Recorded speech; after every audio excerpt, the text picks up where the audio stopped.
Tayo ay nagkakatipon sa ngalan ng Ama at ng Anak at ng Espiritu Santo.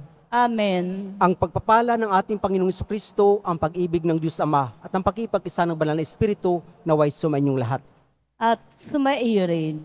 Mga minamahal na kapatid, sa Ebanghelyo, makikita natin si Jesus na nagpapagaling sa isang babae at bumuhay sa isang batang namatay na. Bagamat ang kamatayan ay bahagi ng ating buhay, hindi niloob ng Diyos na tuluyang maglaho ang tao pagkatapos pumanaw sa daigdig. Isinugo ng Ama ang kanyang anak upang puksain ang kamatayan at ipagkaloob sa atin ang pangako ng buhay na walang hanggan. Upang tayo ay maging marapat gumanap sa banal na pagdiriwang, aminin natin at pagsisihan ang ating mga kasalanan. Inaamin ko sa makapangyarihang Diyos at sa inyo, mga kapatid, na lubha kong nagkasala sa isip, sa salita, sa gawa, at sa aking pagkukulang. Kaya isinasamo ko sa mahal na Birhen Maria, sa lahat ng mga anghel at mga banal, at sa inyo, mga kapatid, na ako'y ipanalangin sa Panginoong ating Diyos. Kaawaan tayo ng makapangyarihang Diyos, patawarin tayo sa ating mga kasalanan at patnubayan tayo sa buhay na walang hanggan. Amen. Panginoon, kaawaan mo kami. Panginoon, kaawaan mo kami. Kristo, kaawaan mo kami. Kristo, kaawaan mo kami. Panginoon, kaawaan mo kami. Panginoon, kaawaan mo kami.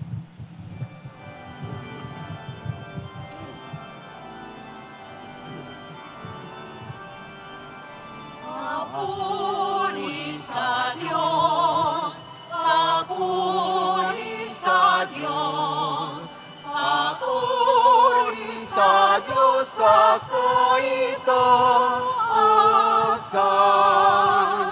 At sa lupa'y kapayapaan, at sa lupa'y kapayapaan sa mga taong kinalulugdan niya.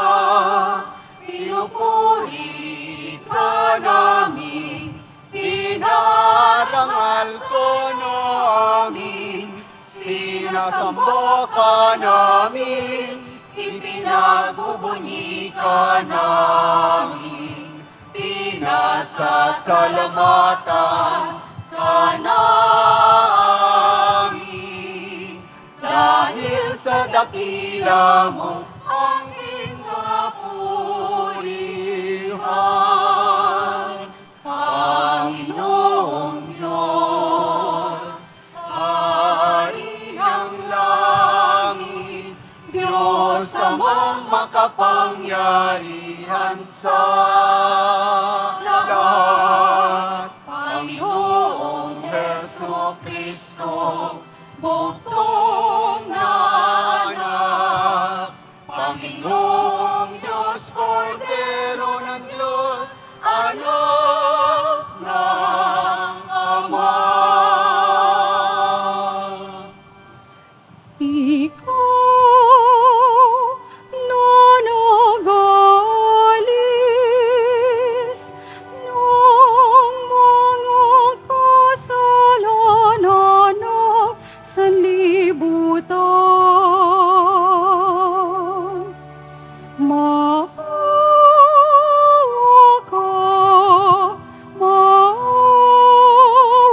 ka sa amin. Ikaw na nagalis ng mga kasalanan sa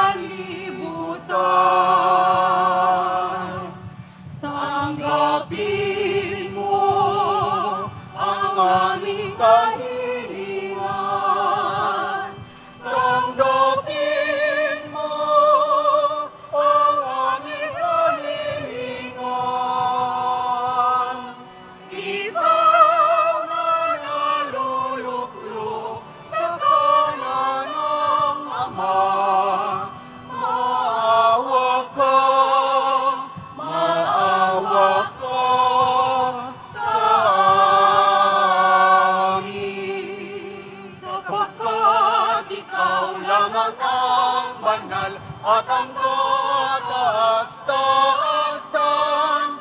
Ikaw lang ang Jesucristo, ang Panginoon. Kasama ng Espiritu Santo sa kadakilaan ng Diyos Ama.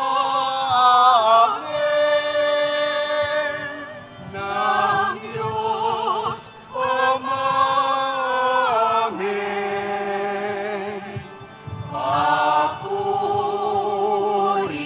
sa Diyos. Papuri sa Diyos. Papuri sa Diyos sa kaitan.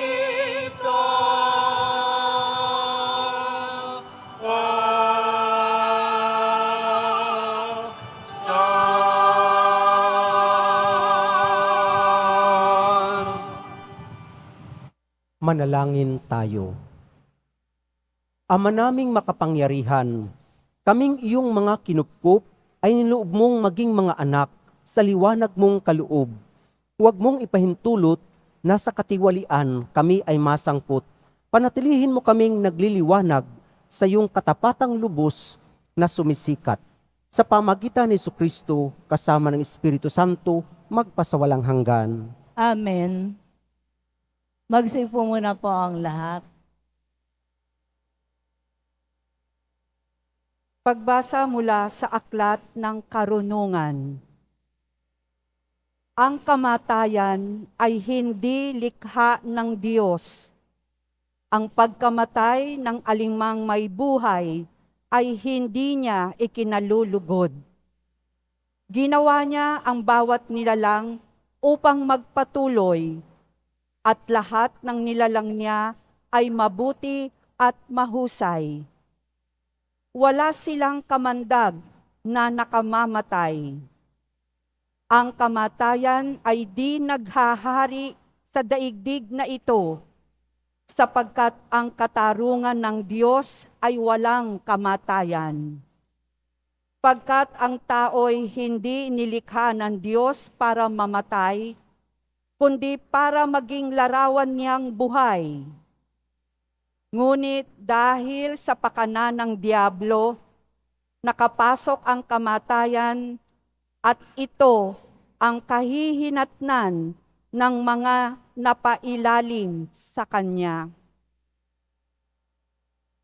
Ang salita ng Diyos. Salamat sa Diyos.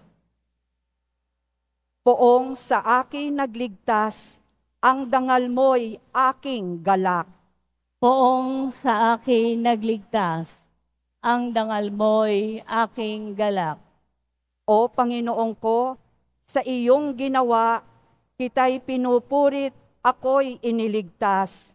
Kaya ang kaaway ay di na nakuhang matuwa't magalak. Mula sa libingang daigdig ng patay, hinango mo ako at muling binuhay. Ako, nakasama nilang napabaon sa kailaliman. Poong sa akin nagligtas, ang dangal mo'y aking galak. Purihin ang poon, siya ay awitan ng lahat ng tapat ng mga hinirang. Iyong gunitain ang mga ginawa ng Diyos na banal. Ang kanyang ginawa ay alalahanin at pasalamatan. Hindi nagtatagal yaong kanyang galit, at ang kabutihan niya'y walang wakas. Ang abang may hapis at tigmak sa luha sa buong magdamag. Sa bukang liwayway ay wala ng lungkot, kapalit ay galak. Poong sa akin nagligtas, ang dangal mo'y aking galak. Kaya't ako'y dinggin, ikaw ay mahabag sa akin, o poon, ako ay pakinggan. Mahabag ka, poon, ako ay dinggin mo at iyong tulungan. Nadama ko'y galak ng iyong hubarin ang aking panluksa. Sa pasasalamat sa iyo, O Poon, ay di magsasawa. Poong sa akin nagligtas, ang dangal mo'y aking galak.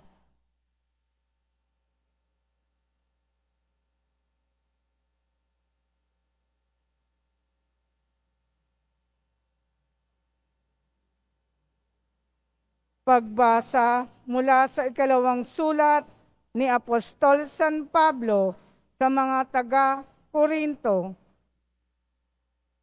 Mga kapatid, kayo'y tanyag sa pananampalataya, sa pagpapahayag, sa kaalaman, sa kasipagan, at sa inyong pag-ibig sa amin. Sikapin din ninyong manguna kayo sa pagkakawang gawa. Alam nyo kung gaano kalaki ang pag-ibig ng ating Panginoong Hesukristo na bagamat mayaman ay nagpakadukha upang yumaman kayo sa pamamagitan ng kanyang karukhaan. Hindi sa ibig kong magaanan ang iba at mabigatan naman kayo. Masagana naman kayo ngayon. Marapat lamang na tulungan ninyo ang mga nangangailangan. Kung kayo naman ang mga ilangan at sila'y managana, sila naman ang tutulong sa inyo. Sa gayon, pareho kayong makatulong sa isa't isa at naganap sa inyo ang sinasabi sa kasulatan. Ang magtipon ng marami ay hindi lumabis. Ang mga nagtipon ng kaunti ay hindi naman kinulang. Ang salita ng Diyos. Salamat sa Diyos. Magsitayo na po ang lahat.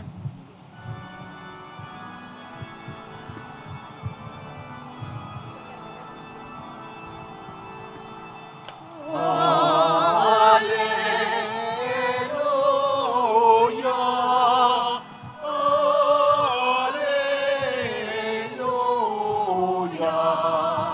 Alleluia,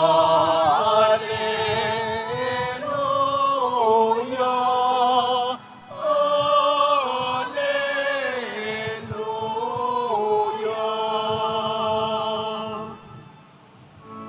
Si Kristo ay nagtagumpay,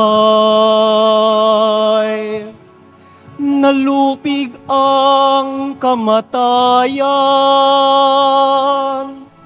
nagningning ang pagkabuhay.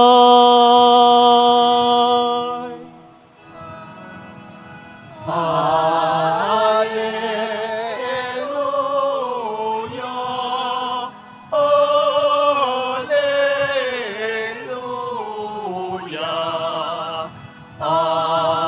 Alleluia.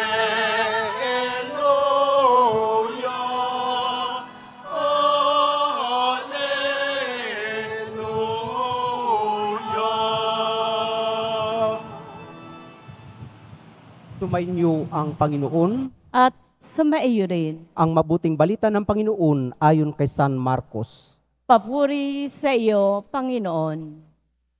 Noong panahong iyon, muling tumawid si Jesus sa ibayo ng lawa ng Galilea. Nakasakay sa bangka. Nasa baybay pa siya ng lawa ay pinagkalipumpunan na siya ng maraming tao. Dumating ang isang lalaking nagngangalang Jairo, isang tagapamahala ng senagoga. Pagkakita kay Jesus, siya'y nagpatira pa sa kanyang paanan at ang samo, "Agaw buhay po ang anak kong dalagita. Kung maari, sumama kayo sa akin at ipatong ninyo sa kanya ang inyong kamay upang siya'y gumaling at mabuhay." Sumama naman si Jesus at sinundan siya ng napakaraming tao. Nagsisiksikan, anupat halos maipit na siya. May isang babae roon na 12 taon nang dinudugo at lubhang nahihirapan. Marami nang manggagamot ang tumingin sa kanya at naubos na sa kapagagamot ang kanyang ari-arian, ngunit hindi siya napabuti kahit kaunti, bagkus ay lalong lumubha. Narinig niya ang sinasabi ng mga tao tungkol kay Jesus, kaya't nakipagsiksikan siya hanggang sa makalapit sa likuran ni Jesus. At hinipo niya ang damit nito sapagkat sinabi niya sa sarili, mahipo ko lang ang kanyang damit ay gagaling na ako. Biglang tumigil ang kanyang pagdudugo at naramdaman niyang magaling na siya. Naramdaman naman ni Jesus na may kapangyarihang lumabas sa kanya, kaya't bumaling siya sa mga tao at nagtanong, sino ang humipo sa akin? Sumagot ang kanyang mga alagad, nakikita po ninyong nagsisiksikan ang napakaraming tao. Bakit itinatanong ninyo kung sino ang humipo sa inyo? Subalit patuloy na luminga-linga si Jesus. Hinahanap ang humipo sa kanya. Palibhasay, alam ng babae ang nangyari. Siya'y nanginginig sa takot na lumapit kay Jesus. Nagpatira pa at ipinagtapat ang buong katotohanan. Sinabi sa kanya ni Jesus, anak, pinagaling ka ng iyong pananalig sa akin. Umuwi ka na't ipanatag mo ang iyong kalooban. Lubusan ka ng magaling sa iyong karamdaman. Samantalang nagsasalita pa si Jesus, may ilang dumating mula sa bahay ni Jairo. Patay na po ang anak ninyo, sabi nila. Bakit pa ninyo aabalahin ang guro? Hindi pinansin ni Jesus ang kanilang sinabi. Sa halip ay sinabi sa tagapamahala, huwag kang mabagabag, manalig ka. At wala siyang isinama kundi si Pedro at ang magkapatid na Santiago at Juan.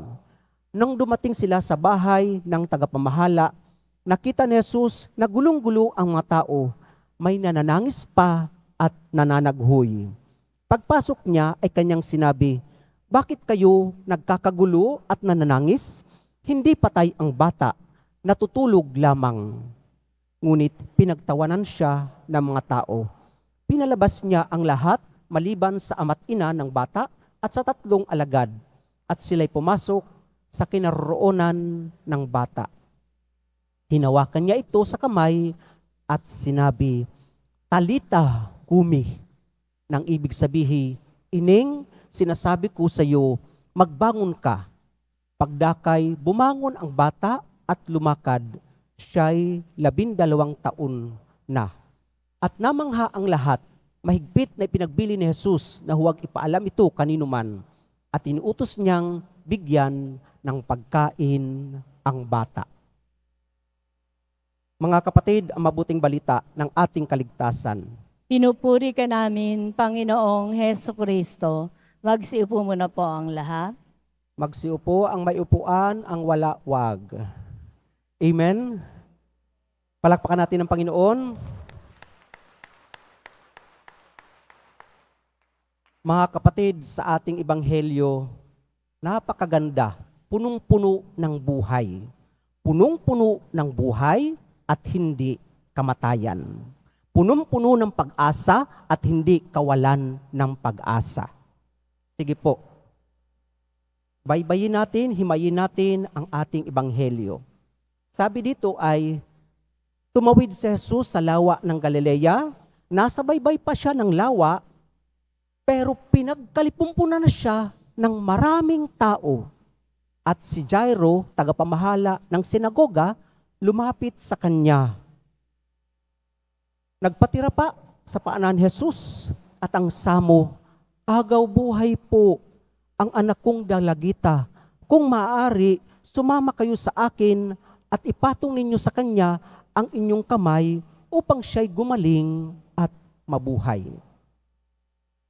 Pumayag si Jesus at sumama siya, pero sinundan siya ng napakaraming tao at habang naglalakad, meron namang isang babae na dinudugo ng 12 taon na at ang kanyang ari-arian ay naubos na sa kapagagamot, sa maraming manggagamot, pero hindi man lang siya napabuti, bagkus lumubha pa. At narinig niya ang mga sinasabi ng mga tao tungkol kay Jesus. Alam niyo po, bawal po yung ginawa niya na makipagsiksikan. Bakit? Kasi ang babaeng bagong anak, ang babaeng dinudugo, o ang mga taong may ketong, hindi sila pwedeng humalo sa tao. Dahil kapag humalo sila sa tao, yung kanilang madikitan ay magiging impure din, magiging marumi din. Pero alam ng babae, ang kanyang pag-asa ay ang tanging ang ating Panginoong Hesukristo. Kaya sinabi niya, nakipagsiksikan. Sinasabi niya sa kanyang sarili, mahipo ko lang yung dulo ng kanyang damit. Mahipo ko lang, gagaling ako. Kaya naman, nung mahipo niya ang damit ni Jesus, tumigil ang kanyang pagdudugo at naramdaman niyang magaling na siya. Pero naramdaman ni Jesus na merong kakaibang lumabas sa kanyang katawan. At sa dami ng tao, nagsabi siya, sino ang humipo sa akin? Sabi namang alagad, nakita po ninyong napakaraming taong nagsisiksikan. Bakit po ninyo tinatanong kung sinong humipo sa inyo? Kumbaga sa Quiapo, Lord, traslasyon ito. Di po ba? Yung ihos pa lang, napakadami na. Nakaraang traslasyon natin, 6 million. Mula dito sa Luneta Grandstand at yung prosesyon, ang sabi sa dyaryo ay more than 6 million. So isipin natin, si Jesus kapag naglakad, napakaraming tao. Tulad po ngayon. At kapag po naglalakad siya, mapapansin, kumbaga, meron pa bang, pwede pa ba siya magtanong kung sinong humipo sa kanya samantalang nagsisiksikan na yung mga tao? Pero tinanong niya, sino ang humipo sa akin? Kaya yung mga alagad, sabi nila, nakita po ninyong napakaraming tao, bakit po ninyo itinatanong kung sino ang humipo sa inyo? Pero alam ni Jesus na merong gumawa ng, kumbaga, paglalakas loob na humipo sa kanya. Kaya naman yung babae, magaling na sana siya, magaling na po. Pero bakit pa hinanap ni Jesus ang babae? Yung babae, nanginginig sa takot, na lumapit kay Jesus, sinabi niya ang buong katotohanan at ano ang sinabi sa kanya ni Jesus? Anak, pinagaling ka ng iyong pananalig sa akin. Umuwi ka na't ipanatag mo ang iyong kalooban. Lubusan ka ng magaling sa iyong karamdaman. Ngayon, ang tanong ng isang Bible scholar, sabi niya, di ba magaling na siya, yung babae? Bakit pa siya hinanap ni Jesus? Ang sabi ay, kung magaling na ang babae, magaling pa lang siya sa kanyang karamdaman, pero wala pa ang kaligtasan sa kanya. Kung baga, hinanap siya ni Jesus upang ibigay sa kanya ang lubos na kagalingan, kaligtasan. At natural po, pwede po bang, kung baga sa ating ginagawang pananalangin, kapag granted na ipagkaloob na ng Diyos, pwede bang, kumbaga, okay na ako, aalis na ako? Ay hindi po. Kailangan nating, kumbaga, kausapin ang Panginoon. Mawala ang ating takot, mga pangamba. Kasi, kumbaga, kung kinuha lang natin yon, parang magic lang. Hipuin ko lang ang Panginoon, gagaling na ako. Then, mamumuhay na ako ng akin lang. Wala na akong pakialam sa kanyang alituntunin o mga utos o sa aking kapwa. Pero ang sabi ng Panginoon, anak, pinagaling ka ng iyong pananalig sa akin. Umuwi ka na't ipanatag mo ang iyong kalooban. Lubusang ka ng magaling sa iyong karamdaman. Yung kanyang takot, nawala. Yung kanyang pangamba, nawala. Yung kanyang kumbaga manginiisip na baka dalhin niya pa sa kanyang konsensya na wala. Ipanatag mo ang iyong kalooban.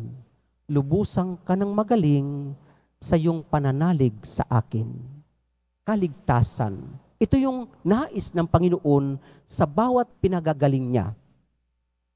Di habang nagsasalita pa si Jesus, may ilang dumating na galing sa bahay ni Jairo. Patay na po ang anak ninyo. Kumbaga, para kay Jairo, alam niya, wala siyang makakapitan kundi ang Panginoong Jesus. Kaya naman, ang sinambit sa kanya ni Jesus, huwag kang mabagabag, manalig ka. Huwag kang mabagabag, manalig ka.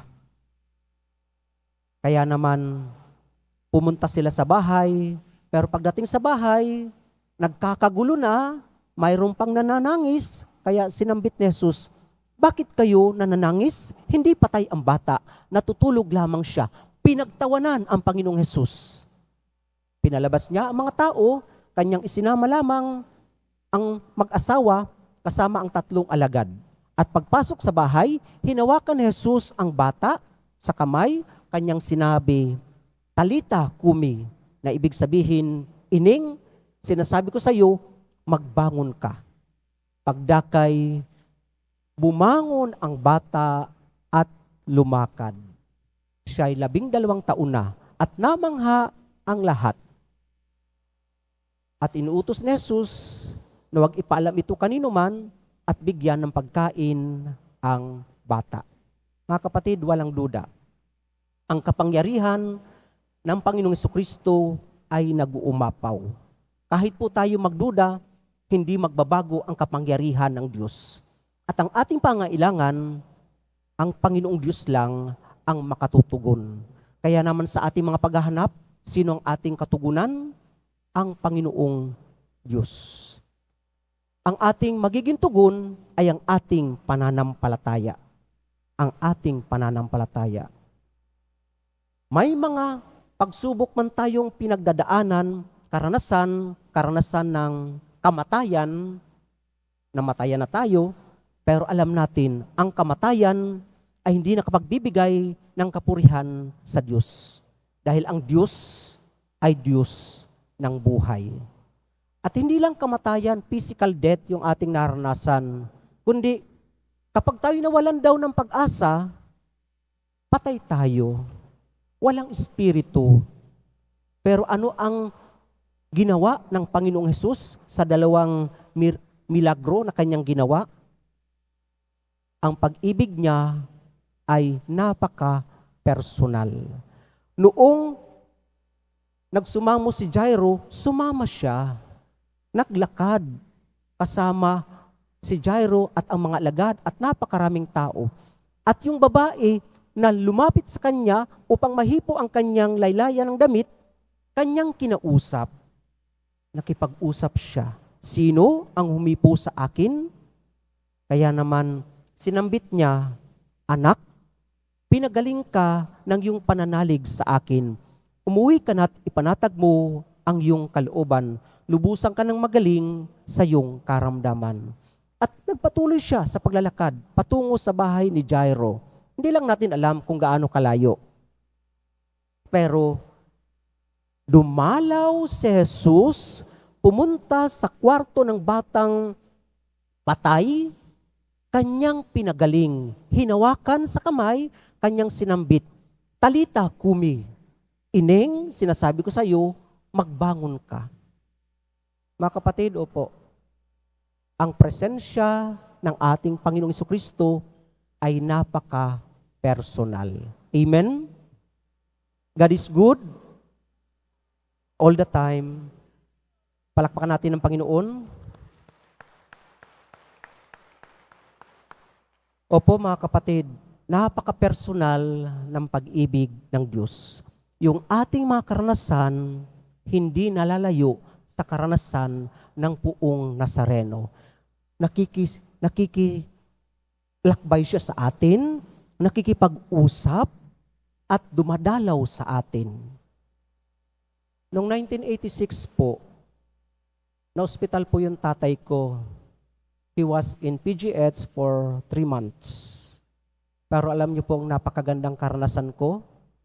Noong ako ay teenager pa, may buhok pa, wala pang balbas. Ngayon baliktad na. Yung pagdalaw ng mga kaibigan ng nanay ko, galing ng Malate Church, mga charismatic groups, mga kasama niya sa simbahan, dumadalaw, nagpipray over. And then, may dalang prutas, yung pagdalaw. Yung kanilang pagdalaw, ang tanong ko bilang teenager, ano kayang mangyayari sa kanilang pagdalaw? Nagsasayang lang sila ng oras. Ano kaya yung mangyayari sa kanila? Kumbaga, sa hiya ko bilang teenager, nahiya ako na dalawin kami kasi nga may sakit yung tatay. Pero bigla rin pumasok sa isip ko, dinadala nila ang presensya ng Panginoon. Dinadala nila ang mabuting balita. Kaya naman, after 3 months, namatay yung tatay ko, para sa akin, yung ginawa ng mga kasama ng nanay ko sa simbahan, yung pagdalaw, naramdaman ko, dumalaw sa amin ang Panginoong Hesukristo. Yung kanilang pagdamay, yung kanilang presensya, yung kanilang pananalangin. Opo mga kapatid, ganito po tayo gumagalaw at ganito gumagalaw sa atin ang Panginoong Diyos. Ang bawat isa ni San Pablo sa kanyang sulat sa taga-Korinto, mga kapatid, kayo'y tanyag sa pananampalataya, sa pagpapahayag, sa kaalaman, sa kasipagan at sa inyong pag-ibig sa amin. Sikapin din ninyong manguna kayo sa pagkakawang gawa. Mga kapatid, opo, napakabuti ng Diyos, kaya niya ibinigay ang kanyang bugtong na anak na kung sino man ang sumampalataya sa kanya ay hindi mapapahamak kundi magkakaroon ng buhay na walang hanggan. Kaya naman, sabi pa ni Pablo, masagana naman kayo ngayon, marapat lamang na tulungan ninyo ang mga nangangailangan. Kung kayo naman ang mga ilangan at sila'y managana, sila naman ang tutulong sa inyo. Sa gayon, pareho kayong nakatulong sa isa't isa at naganap sa inyo ang sinabi sa kasulatan. Ang nagtipon ng marami ay hindi lumabis at ang nagtipon ng kaunti ay hindi naman kinulang. Ang pag-ibig ng Diyos ay nag-uumapaw. Kung naranasan natin ang kanyang pag-ibig, atin ngayon siyang ibahagi sa mga taong nawawalan ng pag-asa, sa mga taong nakakaranas ng kamatayan, sa mga taong nawawala ng pananampalataya. Lumapit tayo, dalhin natin ang Poong Nazareno, ang ating pag-asa, ang ating buhay, ang ating kaligtasan. Opo mga kapatid, 1,000 taon na ang nangyaring ito, pero ngayon dapat, buhay na buhay pa rin dapat ito sa ating pang-araw-araw na buhay. At habang tayo ay gumagawa ng kabutihan sa ating kapwa, tayo ay tunay na deboto ng Poong Nazareno.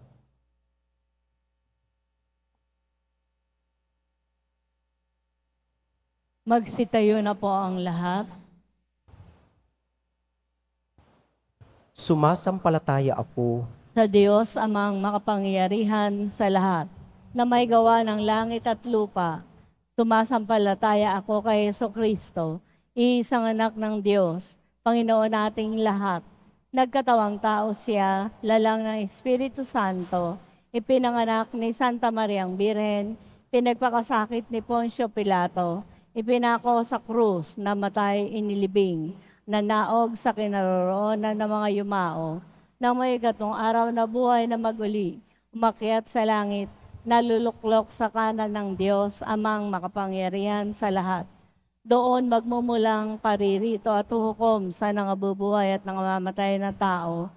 Sumasampalataya naman ako sa Diyos Espiritu Santo, sa banal na simbahang Katolika, sa kasamahan ng mga banal, sa kapatawaran ng mga kasalanan, sa pagkabuhay na muli ng nangamatay na tao, at sa buhay na walang hanggan. Amen. Minamahal kong mga kapatid, ipanalangin natin sa Diyos Ama ang lahat ng mga mahal natin sa buhay na may karamdaman. Magsumamo tayo at tingin natin ang kagalingan mula sa Diyos. Manalangin tayo. Panginoon ng buhay, dinggin mo ang aming panalangin. Panginoon ng buhay, dinggin mo ang aming panalangin. Magpatuloy nawa niya ang gawain ng pagpapagaling ni Jesus sa pamamagitan ng mga sakramento at pagkakawang gawa. Manalangin tayo. Panginoon ng buhay, dinggin mo ang aming panalangin. Para sa mga manggagamot, mga nurse, at lahat ng nag-aalaga sa may sakit, patuloy nawa silang maging mahabagin at mapagmalasakit sa mga may sakit.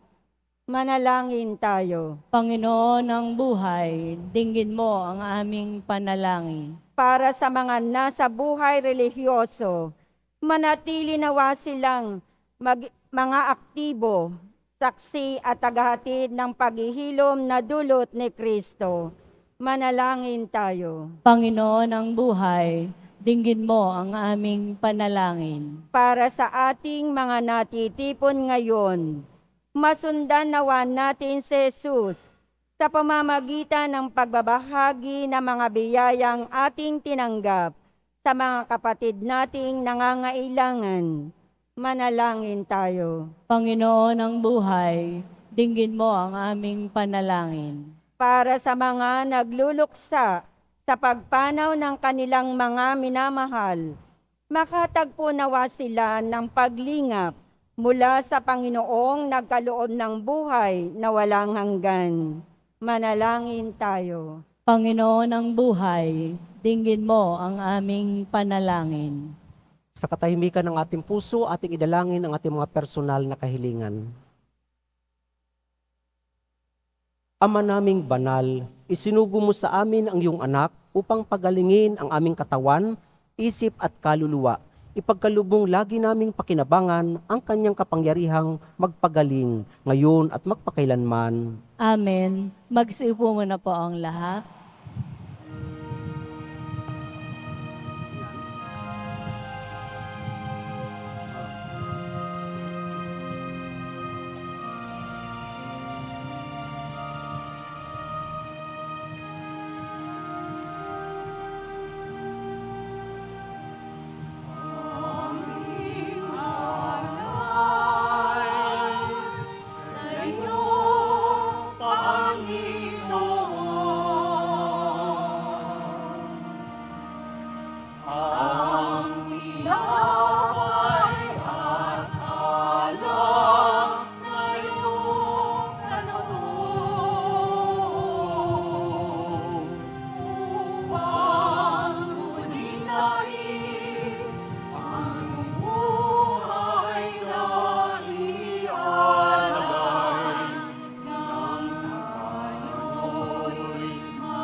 Magsitayo na po ang lahat. Manalangin kayo mga kapatid upang itong ating paghahain ay kalugdan ng Diyos ang mga makapangyarihan sa lahat.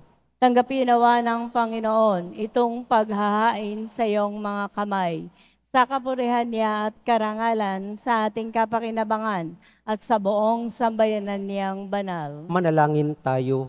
Ama naming lumikha, kami iyong pinapagindapat gumanap sa pagdiriwang ng paghahain ng iyong pagliligtas. Ipagkalubmong ang aming paglilingkod sa iyo ay gawing kalugod-lugod ng mga alay na ito. Sa pamagitan ni Kristo kasama ng Espiritu Santo, magpasawalang hanggan. Amen. Sumainyo ang Panginoon, At sumaiyo rin. itaas sa Diyos ang inyong puso at diwa. Itinaas na namin sa Panginoon. Pasalamatan natin ang Panginoong ating Diyos. Marapat na siya ay pasalamatan. Ama naming makapangyarihan, tunay marapat na ikaw ay aming pasalamatan sa pamagitan ni Kristo na aming Panginoon. Lubhang nabagbag ang kanyang loob sa pagkakamali ng tao sa sansinukob. kaya't minabuti niyang siya'y ipanganak ng birheng bukod mong pinagpala sa babaeng lahat. Sa labi ng imbing kamatayan, kami ay inagaw ng namatay mong anak. Sa pagkabuhay niya, kami kanyang binuhay upang kaugnayan namin sa iyo'y huwag magwakas. Kaya kaisa ng mga anghel na nagsisiawat ng papuri sa iyo nang walang humpay sa kalangitan, kami nagbubunyi sa iyong kadakilaan.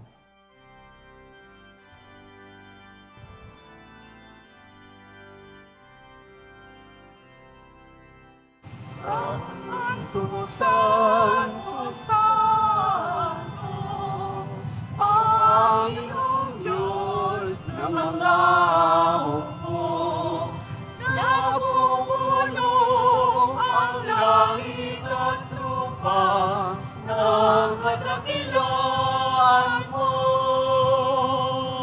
Hosana, Hosana sa kaitaasan, Hosana, Hosana sa kaitaasan. Pinagpala ang naparirito sa ngalan ng Panginoon. Hosana, Hosana sa kaitaasan, Hosana, Hosana sa kaitaasan. Magsilod po ang lahat. Ama naming banal, ikaw ang bukal ng tanang kabanalan. Kahit sa pamagitan ng iyong Espiritu, gawin ng banal ang mga kaloob na ito upang para sa amin maging katawan at dugo ng aming Panginoong Hesukristo. Bago niya pinagtiis ang pusang loob na maging handog, hinawakan niya ang tinapay, pinasalamatan kanya, pinaghati-hati niya yun, iniabot sa kanyang mga alagad at sinabi, tanggapin ninyong lahat ito at kanin, ito ang aking katawan na ihahandog para sa inyo.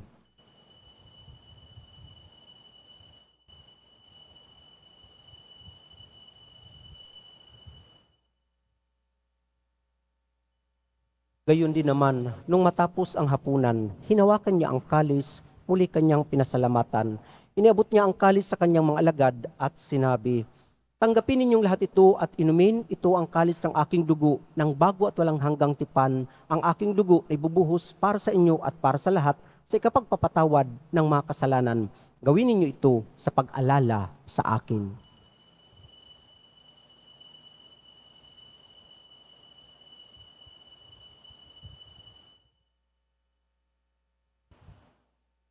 Magsitayo na po ang lahat. Ipagbunyi natin ang misteryo ng ating pananampalataya. Si Kristo'y namatay, si Kristo'y nabuhay, si Kristo'y babalik sa wakas ng panahon. Ama, ginagawa namin ngayon ang pag-alala sa pagkamatay at maling pagkabuhay ng iyong anak, kaya't inialay namin sa iyo ang tinapay na nagbibigay buhay at ang kalis na nagkakaloob ng kaligtasan.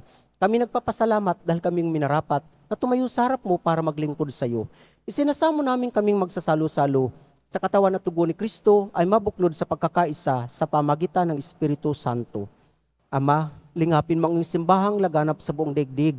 Puspusin mo kami sa pag-ibig, kaisa ni Francisco na aming Papa, at ni Jose na aming Obispo at ng Tanang Kaparian. Alalahanin mo rin ang mga kapatid naming nahimlay na may pag-asang sila'y muling mabubuhay, gayon din ang lahat ng mga pumanaw. Kaawaan mo sila at patuloyin sa iyong kaliwanagan. Kaawaan mo at pagindapatin kaming lahat na makasalo sa iyong buhay na walang wakas, kaisa ng mahal na Birheng Maria na ina ng Diyos, ni San Jose na kanyang esposo, kaisa ng mga apostol, ni San Juan Bautista, at ng lahat ng mga banal na namuhay dito sa daigdig ng kalugod-lugod sa iyo. May pagdiwang nawa namin ang pagpupuri sa kararangal mo sa pamagitan ng anak na aming Panginoong Hesukristo. Sa pamagitan ni Kristo, kasama niya at sa Kanya, ang lahat ng parangal at papuri ay sa iyo, Diyos amang makapangyarihan, kasama ng Espiritu Santo, magpasawalang hanggan. Amen. Amen. Amen.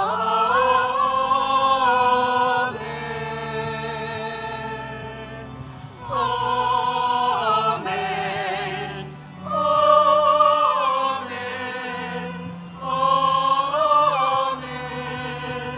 Amen.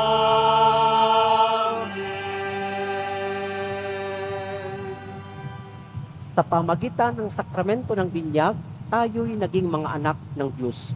Bilang isang pamilya, tayo tumawag sa ating iisang Ama. Ama namin, Sumasalangit ka, sambahin ang ngalan mo, mapasa amin ang kaharian mo, sundin ang loob mo dito sa lupa para ng sa langit.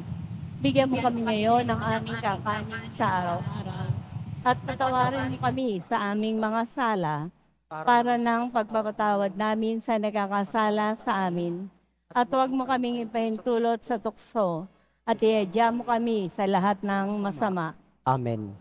Hinihiling namin kami adya sa lahat ng masama, pagkalooban ng kapayapaan araw-araw, iligtas sa kasalanan, at ilayo sa lahat ng kapahamakan, samantalang aming pinananabikan ang dakilang araw ng pagpapahayag ng tagapagligtas naming si Jesucristo. Sapagkat iyo ang kaharian, at ang kapangyarihan, at ang kapurihan, magpakailanman. Amen. Panginoong Jesucristo, sinabi mo sa mga apostol, kapayapaan ang iniiwan ko sa inyo, ang aking kapayapaan ang binibigay ko sa inyo. Tunghayan mo ang aming pananampalataya at huwag ang aming pagkakasala. Pagkalooban mo kami ng kapayapaan at pagkakaisa, ayon sa iyong kalooban, kasama ng Espiritu Santo, magpasawalang hanggan. Amen. Ang kapayapaan ng Panginoon naway laging sumainyo. At sumaiyo rin. Mga kapatid, ating ibigay ang kapayapaan sa bawat isa.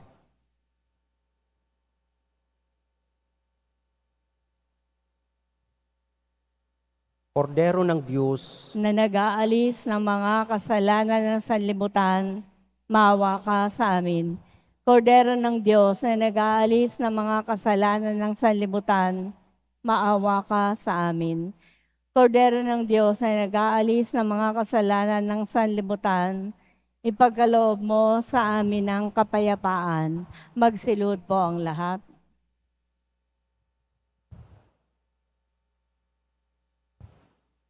mga kapatid, narito ang ating Panginoong Jesucristo, ang anak ng Diyos na nagkatawang tao, nag-alay ng kanyang sarili para sa bawat isa sa atin. Siya ang kordero ng Diyos na nag-aalis sa makasalanan sa libutan, mapapalad tayong inaanyayahan sa kanyang piging. Panginoon, hindi ako karapat-dapat na magpatuloy sa iyo, ngunit sa isang salita mo lamang ay gagaling na ako. Ang katawan ni Kristo, Amen.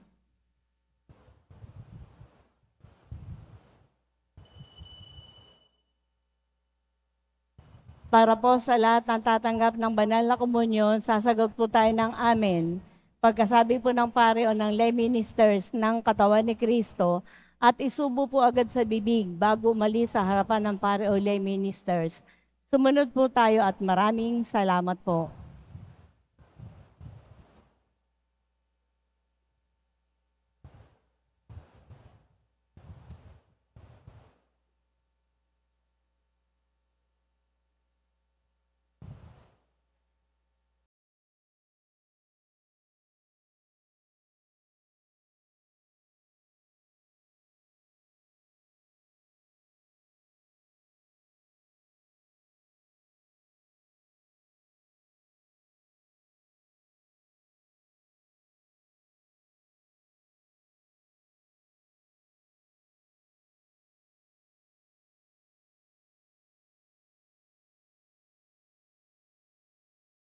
pagmahal, buhayin nawa kami ng aming inihain at pinagsaluhan, upang kaming pinagbuklod sa pag-ibig mo kailanman ay magkaroon ng bungang lagi naming maiaalay. Sa pamagitan ni Jesucristo kasama ng Espiritu Santo, magpasawalang hanggan. Amen. Sumainyo ang Panginoon. At sumaiyo rin. Mahal na Poong Nazareno, inihayag mo sa pamagitan ng krus ang walang maliw na pag-ibig ng Diyos sa sangkatauhan. Pakinggan mo ang kahilingan ng iyong angkan na nagsusumamo sa iyo. Makamtan nawa nila ang inyong katugunan at tanggapin ang kasagutan na may utang na loob na tinatanaw. Basbasan din po ninyo ang mga daladala nilang mga imahin at dasalan. Sa pamagitan ng bendisyon na ito, naway maalala nila ang pangako nila noon sa binyag, na ikaw ay kanilang ibigin at paglilingkuran bilang Panginoon magpasawalang hanggan. Amen. At pagpalain kayo kasama ng inyong mga mahal sa buhay ng makapangyarihang Diyos, Ama, Anak, at Espiritu Santo. Amen. Humayo kayong taglay ang kapayapaan ng Poong Jesus Nazareno. Salamat sa Diyos.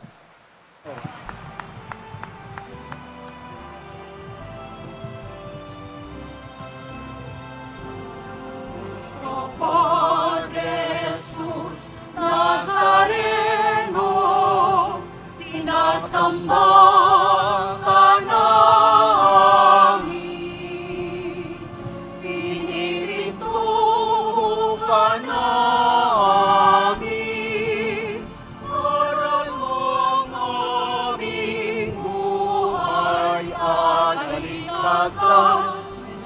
Padre Jesus Nazareno, iligtas mo kami sa kasalanan.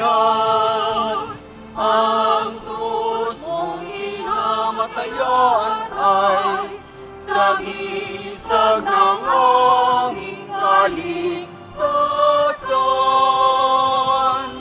Nuestro Padre Jesus Nazareno, dinarangal ka namin. Nuestro Padre Jesus Nazareno, niluluwalhati ka namin. Nuestro Padre Jesus Nazareno, dinarangal